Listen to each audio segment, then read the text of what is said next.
Jangan sampai sedikit pun suara keluar dari mulutmu. Bila kau gagal, mereka yang kembali dari alam lain akan mengincarmu. Kamu yang lahir di weton itu mangsa kesukaan Sengkolo, Le. Malam itu bapak sedang sibuk-sibuknya mengeluarkan pusaka-pusaka miliknya dari tempat penyimpanan. Ibu juga berada di sana membantu bapak dengan berhati-hati memindahkan pusaka itu. Tidak banyak, tapi aku tahu bahwa benda-benda itu adalah pemberian dari eyang kami, yang dulunya seorang abdi dalam. Menurut eyang, bapaklah yang pantas menyimpan benda-benda yang dulu miliknya itu. Mau diapain, Pak? Kok dikeluarkan semua? Tanyaku sambil menonton TV tanpa ada niat sedikit pun membantu mereka. Sebentar lagi kan satu suro, Le. Waktunya nyuci pusaka-pusaka ini. Ibu mendama balas pertanyaanku. Aku mengangguk mengerti tanpa bertanya lebih lanjut. Bukannya aku tidak ingin membantu mereka, tapi bapak dan ibu memang memerintahkanku untuk tidak pernah menyentuh pusaka-pusaka itu. Bapak sangat tahu akibatnya bila kami salah memperlakukan pusaka miliknya itu. Bu, memangnya kita pernah punya pusaka ini? Tanya bapak yang menunjukkan sebuah keris kecil berwarna hitam kepada ibu. Ibu gak pernah lihat, Pak. Bapak gak ingat? Tanya ibu. Bapak menggeleng. Ia memperlihatkan keris hitam itu dengan raut wajah bingung. Sepertinya ia memang tidak mengenali pusaka itu. Walau begitu, bapak tetap menyimpannya dengan apik untuk dibawa ke keraton bersama dengan pusaka yang lainnya. Malam itu aku tidur lebih dulu, sementara bapak dan ibu masih membereskan pusaka-pusaka itu. Mereka memastikan gak ada pusaka yang tertinggal dan semua pusaka yang dikeluarkan disimpan dengan layak. Tuntaske janjimu, tuntaske lakumu. Di tengah tidurku, aku mendengar suara hujan rintik-rintik dan suara seorang nenek dari balik jendela. Aku ingin berpikir bahwa itu hanya imajinasiku, tapi suara itu terdengar lagi dan begitu jelas. Tuntaske janjimu, tuntaske lakumu. Saat itu aku merinding, tapi di sisi lain, aku merasa harus memastikan apa memang benar-benar ada seorang nenek di luar. Saat itu aku memberanikan diri untuk membuka gorden jendela. Aku sedikit mengintip dan rintikan hujan sudah membasahi kaca jendelaku. Tapi aneh, aku menemukan asal suara itu. Suara itu benar-benar dari seorang nenek-nenek yang berdiri bungkuk di bawah rintikan hujan. Rambut putihnya tergerai dan ia hanya menatap ke satu arah, kamar ibu dan bapak. Aku merasa takut. Entah mengapa, aku merasa itu bukanlah nenek-nenek biasa. Tidak mungkin ada seorang nenek yang berdiri di halaman rumah orang di bawah hujan di tengah malam. Aku memanggil ibu, namun saat aku memastikan kembali sosok itu sudah menghilang begitu saja. Aku pun gak jadi memanggil ibu. Aku yang sebelumnya merasa takut berusaha mengatur nafas dan kembali tidur. Tak mungkin aku membangunkan ibu atau bapak saat ini. Besok aku akan menceritakan tentang nenek itu kepada mereka. Le, bangun. Le, bapak, Le. Suara ibu terdengar dengan nada yang panik. Menyadari hal itu, aku pun membuka mata dan mempertanyakan apa yang ibu katakan. Bapak, Le. Bapak tiba-tiba sakit, ucapnya. Aku pun bergegas menghampiri bapak dan menemukan wajah bapak terlihat begitu pucat. Ia terbaring di kasur dengan tubuh yang begitu lemah. Pak, bapak kenapa, Pak? Tanyaku bingung. Bapak terlihat lemas, tapi sepertinya ia masih berusaha untuk berbicara. Pas bangun, tiba-tiba bapak demam dan wajahnya pucat. Katanya bapak gak bisa gerakin tangan dan kakinya, jelas ibu. Mendengar ucapan itu, Aku pun berinisiatif beralih ke telepon rumah dan menelepon ambulans untuk menjemput bapak. "Kita bawa ke rumah sakit, Bu," ucapku. Ibu mengangguk setuju, tapi saat itu tiba-tiba tangan bapak bergerak dan menggenggam pergelangan tanganku. "Le, gantiin bapak, Le," ucap bapak dengan lemah. Ibu menangis melihat keadaan bapak. Gantiin apa, Pak?" Bapak tidak langsung menjawab ucapanku. Ia mengatur nafasnya dengan berhati-hati dan mengumpulkan tenaga untuk berbicara denganku. "Ada yang mau mencelakai keluarga kita," ucap bapak. Mendengar perkataan itu, aku dan ibu saling bertatapan. Ucapan bapak jelas membuat kami begitu khawatir. Dengan tenaga yang tersisa, bapak menceritakan tentang apa yang sebenarnya terjadi. "Pusaka keris hitam itu tidak datang sendiri. Benda itu dikirim oleh seseorang," ucap bapak. "Maksud bapak kita disantet?" tanya ibu. "Mungkin saja. Seharusnya kita bisa bertahan dari serangan itu. Tapi waktu-waktu ini adalah titik lemah keluarga kita." Bapak menjelaskan bahwa menjelang Suro, semua perlindungan gaib yang melindungi keluarga kami yang diturunkan oleh eyang-eyang kami akan melemah.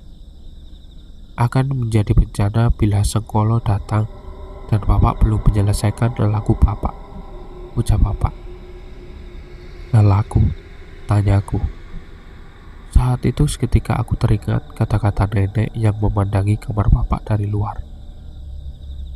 Bapak berjanji akan menuntaskan ritual topo bisu setiap malam 1 Suro bersama dengan teman-teman eyangmu.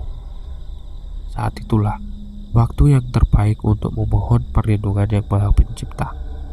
Sayangnya, lelaku itu tidak mudah untuk keluarga kita, jelas bapak. Bapak menceritakan bahwa aku dan bapak memiliki weton yang sangat sensitif.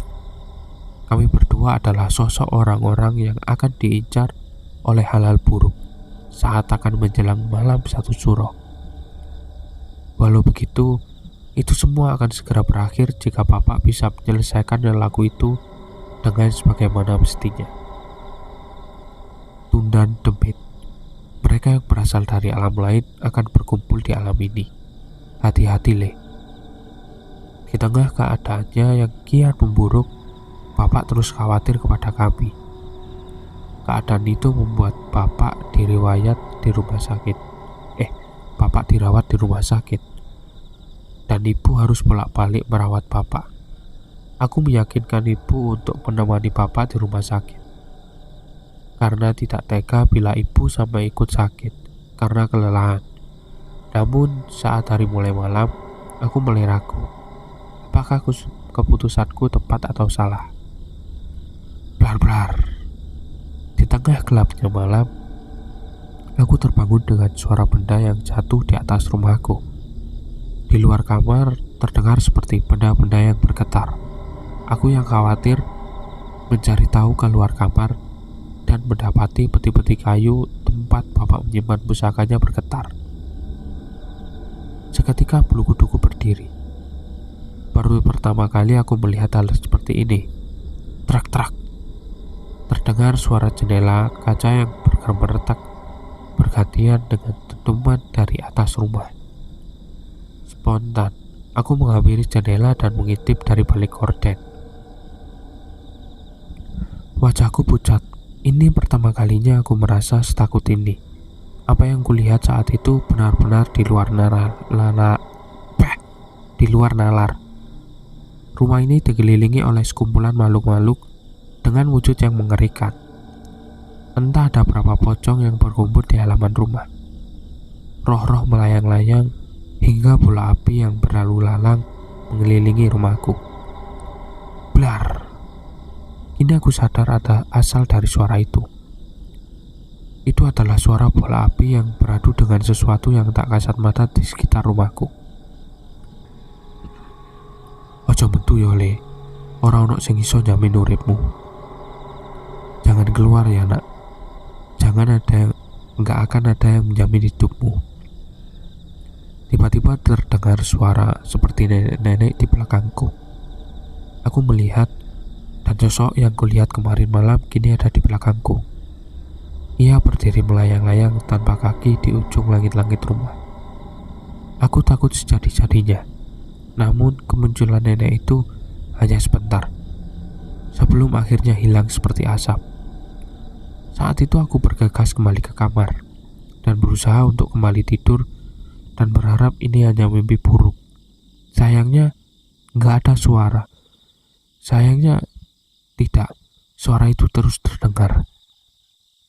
Semakin malam, suara mengerikan semakin terdengar, mulai dari suara tangisan, teriakan, hingga tawa yang aneh terdengar dari seluruh sisi rumah.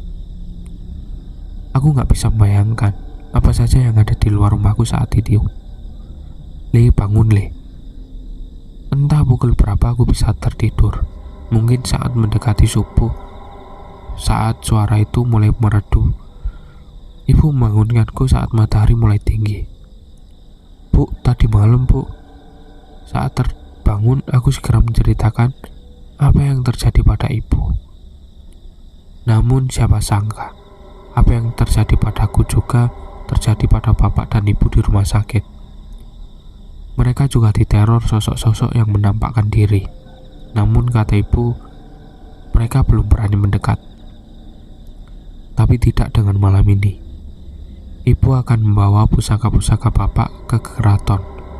Dan kamu tolong gantikan bapak, Yole.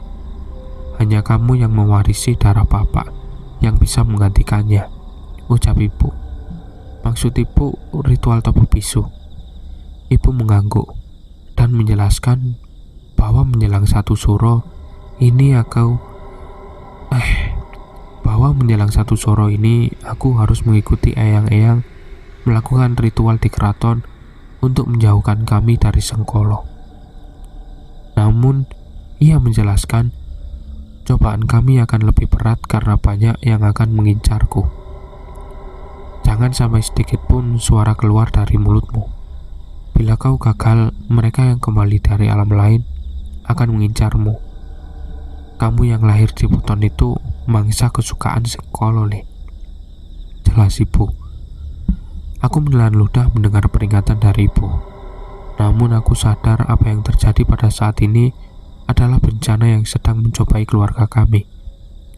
Ada orang yang berniat mencelakai keluarga kami dan memanfaatkan tundan demit yang terjadi mendekati malam satu suro. Saya coba bu, hati-hati ya. Ibu percaya sama kamu. Siang itu aku mempersiapkan semuanya. Beberapa ritual yang disarankan ibu kulakukan untuk mempersiapkan topo bisu yang akan dilakukan malam ini. Mulai dari mandi dengan kembang setaman hingga nyekar di makam eyang-eyang kami, sampai akhirnya waktu pun tiba. Opor-opor sudah disiapkan dan dipegang oleh satu persatu dari kami yang mengikuti ritual ini. Setiap dari kami memiliki tujuannya masing-masing dalam ritual ini. Namun, satu kesamaan dari kami yang ada di sini, ritual ini adalah salah satu cara kami untuk introspeksi diri dan mendekatkan kami pada Sang Pencipta. Karena sejatinya, keselamatan dan perlindungan sejati hanya berasal dari Sang Pencipta. Aku sudah siap dengan opor di tanganku, dengan abdi dalam dan petinggi-petinggi yang memimpin arakan-arakan ini. Dengan bertelanjang kaki, kami akan mengelilingi benteng dan alun-alun bersama kerbau buli yang dianggap keramat. Tenang saja, jangan panik. Kalau pikiran kita hanya mengarah pada Sang Pencipta, tidak akan ada gangguan yang berani menyentuhmu. Wejang Pakde yang mendampingiku saat itu. Kalian tahu, ternyata ritual ini begitu menenangkan. Aku tidak pernah menyangka apa yang dilakukan bapak selama ini yang kuanggap membosankan, ternyata seperti ini. Arak-arakan opor dalam keheningan, langkah kaki yang nyaris tak terdengar, hingga suara angin dan nafas terdengar semakin jelas. Aku merasa belum pernah merasa begitu dekat dengan alam dan di sekitarku seperti saat ini.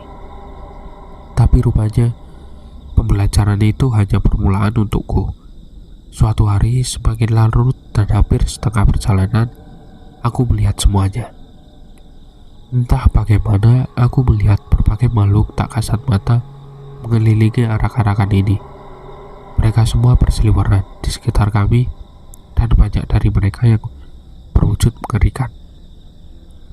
Percuma, setelah ini keluargamu akan mati.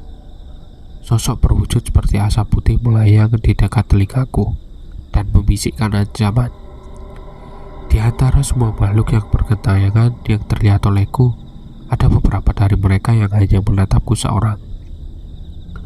Aku kira itu adalah sebuah pohon. Dari jauh bentuknya seperti pohon palem besar dengan daun yang cukup pendek. Hanya bayangan hitam yang terlihat jauh. Tapi saat aku mendekat, aku baru tersadar akan apa yang ada di sana. Yang aku kira pohon itu ternyata adalah sosok pocong yang tingginya hampir 3 kali manusia dewasa. Ia menggeliat seperti pohon yang tertiup angin. Ia juga mengincarku. Saat aku mendekat, ia membungkukkan tubuhnya. Ke arahku dan menunjukkan wajahnya yang rusak dan sangat besar. Keke. Kue mati wae oleh. Kue mati saja ya nak, ucap sosok pocong yang tak memiliki bola mata itu. Aku merinding, namun aku tahu aku tidak boleh berteriak atau berkata sedikit pun. Mungkin bila aku gagal, bapak yang berada di rumah sakit dan aku bisa celaka seketika. Dan di antara setan-setan itu, aku kembali melihat sosok nenek yang kulihat di rumah semalam. Ia mengangguk seolah merestui lelakuku. Di belakangnya, ada juga sosok-sosok kakek dan nenek yang mengikuti perjalananku. Mungkinkah mereka adalah leluhurku? Setidaknya kali ini, aku merasa tenang saat melihat mereka. Aku pun menarik nafas panjang dan meneguhkan tekadku hingga menyelesaikan ritual ini. Malam itu terasa begitu panjang, namun sosok-sosok yang mengerikan itu perlahan menghilang dari pandanganku saat ritual selesai. Tak hanya aku, wajah ibu juga terlihat lega saat aku berhasil melakukan ritual ini. Pagi itu bapak sadar dan keadaannya mulai pulih. Hal-hal yang mengerikan yang terjadi pada malam-malam sebelumnya nggak lagi terjadi. Kita selamat dari Sengkolo, ucap bapak saat itu. Kejadian itu membuatku tersadar bahwa apa yang diturunkan oleh leluhur-leluhur kami bukanlah tanpa alasan. Alam ini memiliki berbagai misteri. Ada masa dan waktu-waktu tertentu di mana batas antara alam manusia dan alam roh begitu dekat. Mereka yang mengerti hal ini memiliki caranya sendiri untuk menghindari hal-hal buruk yang memungkinkan mencelakakan mereka, terutama mereka yang lahir pada weton-weton tertentu, yang selalu menjadi incaran untuk menjadi mangsa oleh Sengkolo. Sosok yang selalu membawa musibah dan bencana untuk seseorang.